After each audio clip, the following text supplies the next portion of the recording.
So you've read the first part of The Way of Kings, and you might be asking yourself, what is up with this crazy world?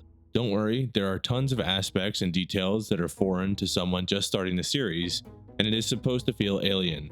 This video will only cover the Stormlight Archive through the end of the first part of The Way of Kings, the first book in the series.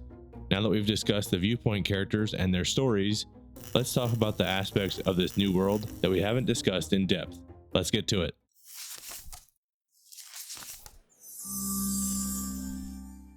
The first thing that might stand out is the epigraphs before each chapter.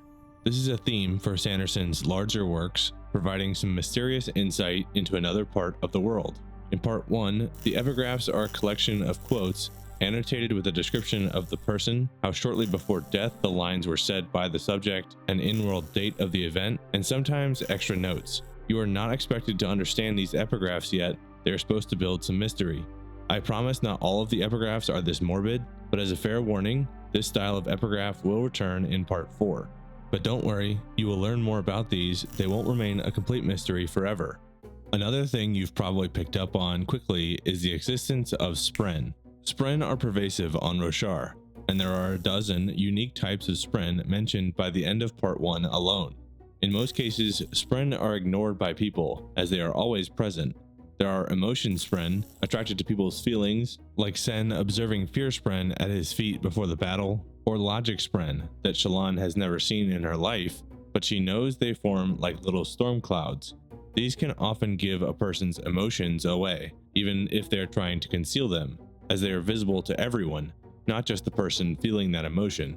There are also nature Spren, attracted to natural phenomena like music Spren or life Spren.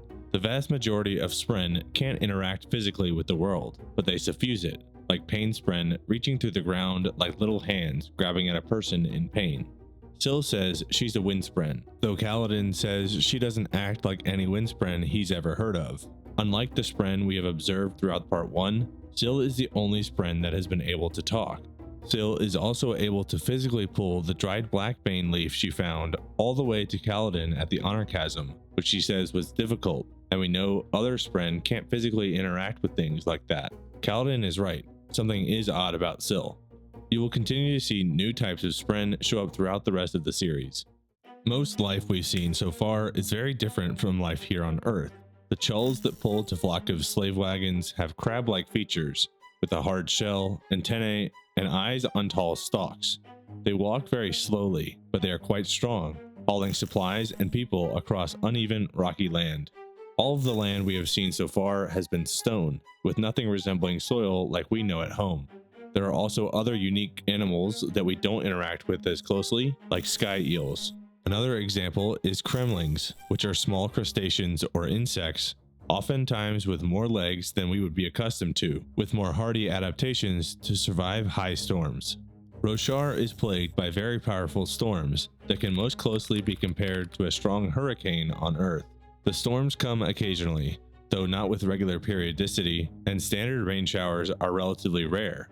The storms are extremely dangerous, bringing icy rain and wind powerful enough to toss plants and boulders into the air. The leading edge of a high storm, the storm wall, is the worst part to experience without shelter. Beyond that, the rain and winds remain strong for a time, but start to diminish in strength as the trailing edge of the storm passes. Plant life across most of Roshar has adapted to the high storms, protecting themselves in some way, or evolving to have a strong shell. Animals and plants often hide at the advent of the storm, only to come out during the end of the storm to take advantage of water being available without the dangerous storm wall conditions. The grass that Kaladin observes in the unclaimed hills even reacts to touch, having evolved to retract into the stone in case the force is wind from an oncoming high storm. The storms always come from the east, crossing the planet to the west.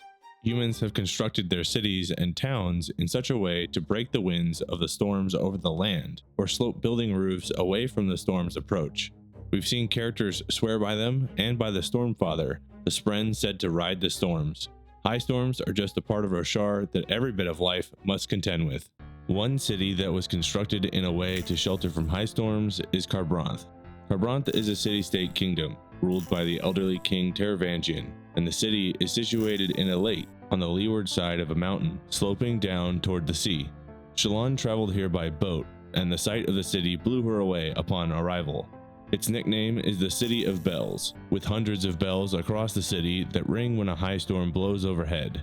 But its largest attraction is the Palanaeum, the largest library in the world, with over 700,000 works stored. This library, positioned in the Conclave Palace at the top of the city's massive switchback roadway, is the setting for most of Shallan's story in The Way of Kings.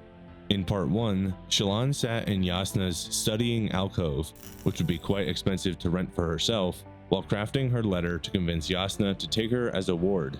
The alcoves, situated along the wall overlooking a massive cavern called the Veil, are lit by gemstone goblets, giving off light for studying. The Veil and Palanaeum were supposedly in this place before Kharbranth was founded as a city. One of the master servants of the Conclave suggested the walls could have been cut by the Dawn Singers, an ancient people before recorded history. While Kharbranth as a nation is less important on the global political scene, it certainly has some interesting history and information within it. Glass spheres with gemstones encased within are used for money throughout the Rosharan continent. In most cases, you don't need to know the different denominations, but here's a quick chart to help you understand them. Emeralds are the most valuable because soulcasters can transform them into food. It's okay if you're as lost as Shallan in a bookshop on how much these amounts are actually worth. You'll always be given a description of whether the price is high, low, or fair for the thing a character is buying. The spheres are also used for light in areas with higher security or wealth, like the Alethi Palace from the prologue or the Palanaeum. Over time, spheres naturally lose their light, becoming dun. The sphere's light is replenished during high storms, renewing them with stormlight. Infused spheres are more commonly accepted as currency than dun ones, but they must be left outside in a storm to be restored with stormlight. This makes the light renewable, unlike torches or candles, which also have a more unsteady light than infused spheres. Of course, not everyone on Roshar can afford to use their money as a light source, but these beautiful gemstones are pervasive throughout Roshar. The Vorin religion dominates most of inhabited eastern Roshar, with the 5 Vorin kingdoms of Kharbranth, Yakaved, Alethkar, Natanatan, and Thalena. This is the faith Shallan follows, with the Ardents as servants to Light Eyes assisting them in their piety rather than religious leaders. There are several Vorin customs that play obvious roles in society. Women cover their left hand, called their safe hand, and the Vorin dress code is apparent for both men and women. Slavery is legal, including Light Eyes owning Ardents, but has certain rules governing it. There are masculine arts and feminine arts, which restrict men from learning to read or write anything other than glyphs, which are just pictorial representations of words. But the custom that is most prevalent is the caste system set up around the color of a person's eyes, segregating Light Eyes as rulers from the Dark Eyes. Kaladin has learned to hate the Light Eyes, as they have continuously let him down or mistreated him in his experience. As for the religion itself, those who practice Vorinism worship the Almighty and his 10 heralds. We see some of them mentioned throughout the prologue and first part, including cursing by their names. As part of their worship, Vorinism teaches the importance of a calling, which is a subject, occupation, or activity that one chooses to dedicate their life to. Shallan's calling is the study of natural history. The devotary that a Vorin worshipper joins is usually tied to their calling, congregating as a group to focus on their dedication. A glory is also important, an ideal to strive to or live up to, but we don't yet know Shallan's glory. The religion also has historical and mythological aspects, such as the Lost Radiants, Voidbringers, the Hierocracy, and the Recreants. The religion's practice and influence on culture more broadly is clear, but there's still more to learn about it and other religions of Roshar. While there's already a lot going on, the first part's world building is just the surface of the setting of the Stormlight Archive. If you're watching these videos, I'd bet you'd want to understand as much as possible and want more of these kinds of details. Luckily, Sanderson won't let you down in that regard, and you can come back here after you're done with the next part for more discussion. Did I miss a world building subject that you wanted covered for part 1? Let me know in the comments, but watch your spoiler tags for the new readers. If you think I left something out, misrepresented anything, or you still have questions about this part of the book, post that in a comment as well. These videos wouldn't be possible without the awesome fan art from the incredible artists of the Cosmere community. Links to each of the artists' accounts can be found in the description. Check them out. Thank you so much for watching. and make sure to like and subscribe for future videos. After all, we need to unarchive all these secrets.